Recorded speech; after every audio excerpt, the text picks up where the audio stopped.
Jugadores de doble vía. ¿Para qué hablar de jugadores de doble vía? Porque hay estrellas nacientes. Te lo contamos por ritmo.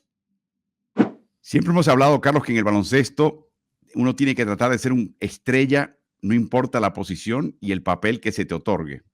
Si tienes que ser el mejor anotador, sé estrella en eso. Tienes que ser un jugador defensivo, destácate en algo. Bueno, vamos a hablar ahora de los últimos en la fila. Un equipo NBA tiene 15 jugadores bajo contrato normal. Hay 3 espacios más que se llaman contratos de doble vía, que es un contrato que estableció la liga a partir del año 2017, donde puedes tener hasta 3 jugadores contratados de esa manera.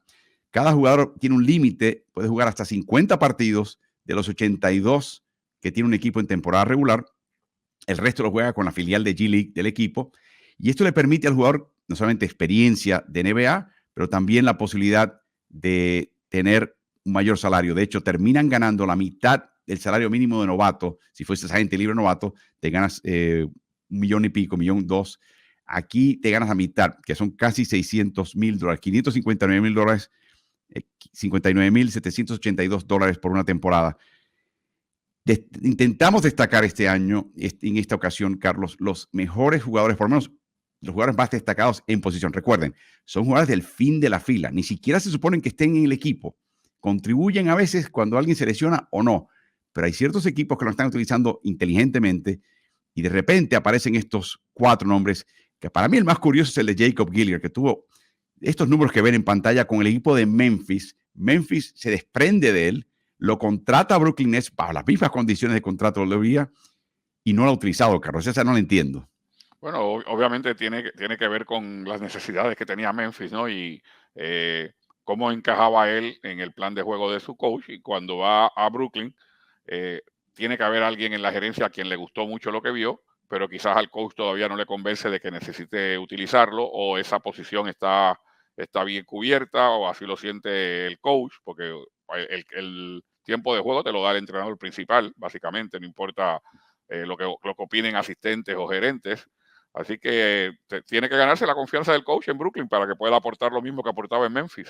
Si ven el resto de la lista, el PR es una valoración. Normalmente si estás en 15, estás en el promedio de la liga. Ves a Matt Ryan de Nueva Orleans, que está por debajo de eso, pero lo incluimos porque es un triplero. Está intentando 4 triples por partido cuando juega con este equipo de Nueva Orleans. O sea, lo ponen ahí a anotar y el chico responde. Jamal Cain, con las lesiones de Miami, también aparece mucho. Y Nimi Esqueta es un pivot que están en Boston diciendo que su momento llega. Él estuvo con Sacramento un rato, ahora está con Boston y están hablando de que su momento llega. Claro, en Boston, Carlos, hay 2 jugadores frente a él, quizás 3, incluye a Luke Cornett. Va a ser muy difícil hallarle tiempo en cancha a Nimias. Sí, pero fíjate, una de las cosas que llama la atención en esa gráfica es, primero, los partidos disputados, porque como muy bien mencionas, son jugadores que aunque pudieran llegar a 50 partidos, no necesariamente están en son jugadores preferenciales en la rotación, ¿no? Y luego lo otro que llama la atención es que cuando juegan, la mayoría de ellos juega bastante, está en el doble dígito en cuanto a minutos por partido, así que son jugadores que tienen cierta proyección y que así lo reconocen los equipos que los tienen contratados con ese tipo de acuerdo de doble vía. De hecho, en la lista preliminar que hice para llegar a estos 5, Carlos, Memphis tenía 3 jugadores. Uno que perdió, que fue Gilliard, y 2 más. O sea, hay ciertos equipos que entienden el valor de esta posición y tratan de afinar su puntería en ese sentido y pueden llegar a este tipo de jugadores. ¿Y por qué hablamos de estos chicos que están al fin de la fila, que apenas tienen protagonismo? ¿Para qué?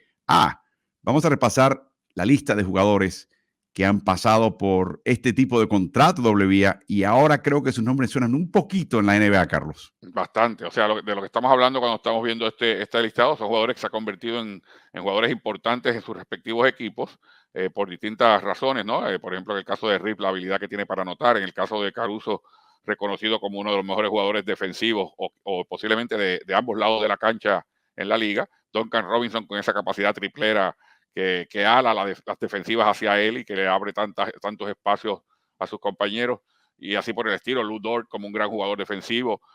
Cada uno de estos jugadores se ha convertido en pieza importante en su equipo, así que esto de contrato de doble vía se convirtió quizás en una audición para ellos, ¿no?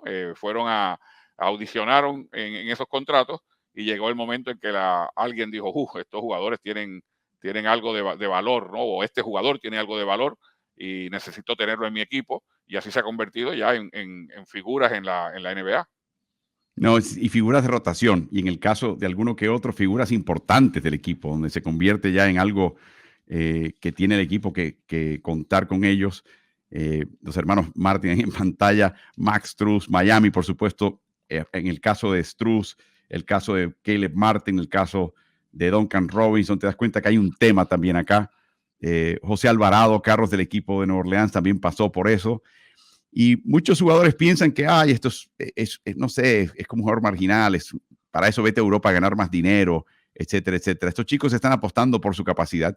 Y la pregunta es, o sea, la evaluación de un jugador de decir, bueno, este chico, si tú le das un poquito más de entrenamiento, si tú pules ciertos aspectos de su juego, es un jugador de NBA.